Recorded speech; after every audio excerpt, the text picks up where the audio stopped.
YouTube. I'm here to talk about something that concerns me. It's rape culture. It seems to concern other people too, but we're concerned in different ways, me and those other people. These other people, mainly feminist and left-wing pundits at MSNBC, believe that we live in a rape culture today in the United States, being that rape is codified on a social level, and it's accepted a normal part of behavior, or it's seen as innocuous. I disagree with this highly, because I think it's extremely offensive as a male, as a man, and it's facile, stupid, it's ignorant. With that said, it goes without saying, rape is bad, no one should do it. I'm happy to say that because all of you should know that. So, let me get to my first point. Where does anyone accept rape as a healthy, normal part of human behavior? Last time I checked in the United States, it's a serious criminal offense that can land one in prison with just the sole accusation of it. So, just on someone's testimony, you get thrown in prison and convicted of rape. It's not like many other crimes. Now, once you're in prison, most people in prison are not fond of rapists because they have mothers and sisters and they're able to sympathize with rape victims. Therefore, they usually really end up really hurting the person or dominating them or just putting them on a low ring of the social ladder of the prison hierarchy. So they don't live a good life in that situation. So I don't see anywhere where people are high-fiving each other and patting each other on the back for raping. I mean, it may happen, individuals may feel that way, but to say that it's on a societal level, that's accepted as a normal thing, like we say there's a football culture or celebrity culture or movie culture, to put it on that level, this doesn't make any sense. It doesn't make any sense whatsoever. So another issue is certain instances where women get raped by people, and the people who do the raping are let off scot-free or they're not investigated. Now, it does happen, but I believe it happens for a different reason than because there's a rape culture or there's a male privilege. I believe instead that there's a form of classism.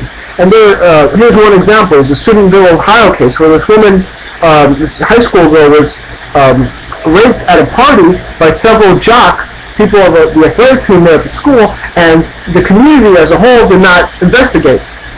And they were left free until the media circus came, and then they had to because it was out in the open.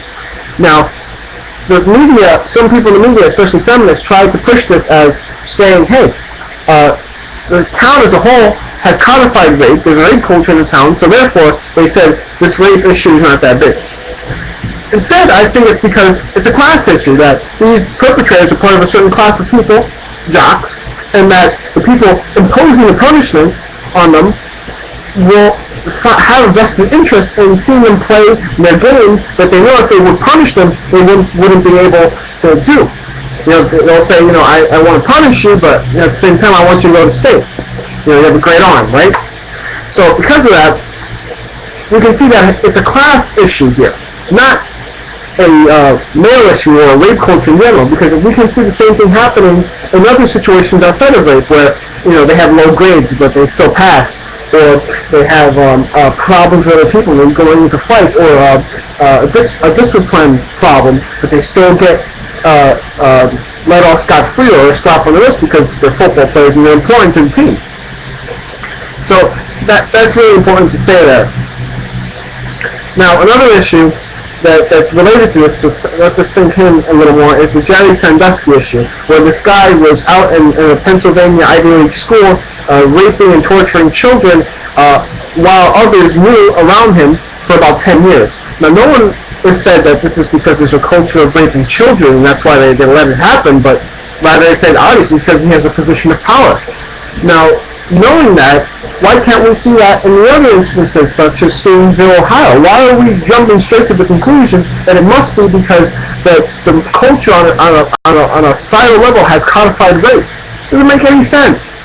As you can see, this person, no one's saying, even though Jerry Sandusky was supported by some people of his, no one's saying that child rape was considered okay by these people who knew. They just said, okay, he's a personal position of class and privilege, and I really can't touch him. Because if the janitor would have done that, he would have got convicted in a snap. So it's not an issue that rape is okay, but that certain people of power are able to get away with crimes that they commit. So one issue that someone tried to show me was that, to prove rape culture to me, was this issue of rape kits. That there are 100,000 rape kits that are gone unchecked throughout the United States in police departments. Now, he jumped to the conclusion that this is because police feel that rape should be, that rape isn't a serious crime. Now, I did some research and I found out that rather the issue is that there's a lack of funding, seeing that these rape kits, which are DNA tests on the woman so they can get a piece of the DNA of the perpetrator on the woman's body, and each kit costs about $1,000 to $1,500 to analyze.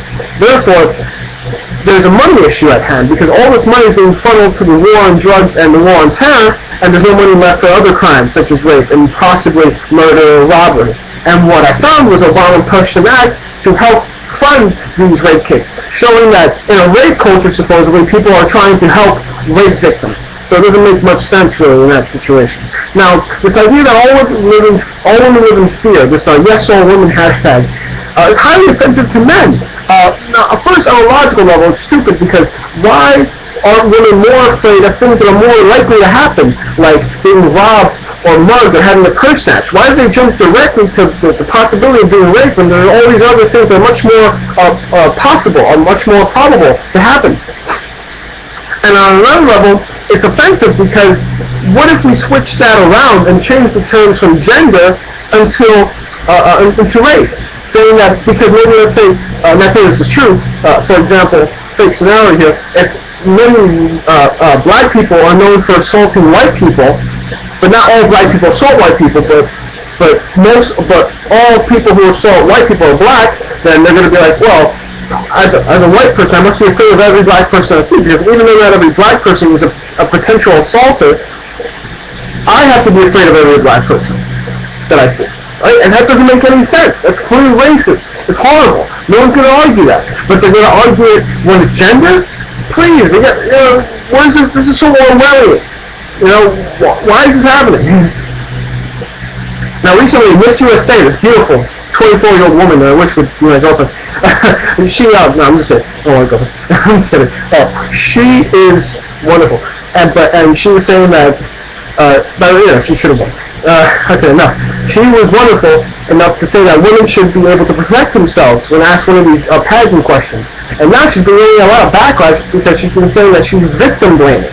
Now, this idea of victim blaming doesn't work in any other issue. If a person wants to walk around a high-crime neighborhood with money falling out of pockets in the middle of the night, and they get robbed, no one is going to tell them, well, you deserve to get raped, or maybe some people might, but to tell them, hey, you shouldn't do that, how is that telling them they should get raped? I mean, but they should get robbed. Why is that? Just because you tell them, hey, it's not a good idea to walk at night in this place with money falling out of your pockets or showing out of your pockets, that you're automatically saying you should get robbed. That doesn't make any sense. When you're giving people some foresight or some good decision-making abilities, become a way of blaming them. That if you tell a woman, hey, you shouldn't maybe get really blacked out drunk with people you don't know in a place you've never been before, that becomes a way of blaming them for what happened. It's not blame. It's a way of wisdom, of being able to have responsibility and make good decisions. Say, you know what? I should call an audible here and I should change what I'm doing. Why is that becoming blaming? If anything, that's part of becoming more mature. It's helping someone along the process of development, not, blaming them by not. It doesn't make any sense to me. If someone wants to show me in the comments how it makes sense, please. That's why I'm making this video, because it's asinine, this idea. Now, finally, all in all, just because men are responsible for most rapes, there's no reason to believe that we live in a culture where rape is codified. To think so would be to think also that all children should be afraid of all women because women are disproportionately more likely to hurt or kill children than males are. But no one's going to say that.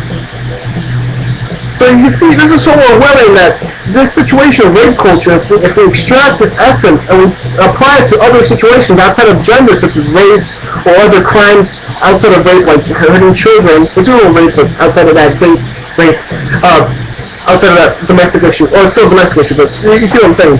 When we apply it to other issues, that they don't fly there. So why are we allowing this issue but not others? So please, leave in the comments why you feel this way. I'm sorry I had to make this video rush. It's just YouTube has cut off me a bunch of times, and this is like the sixth time I made this video. So please, I'll make more videos like this.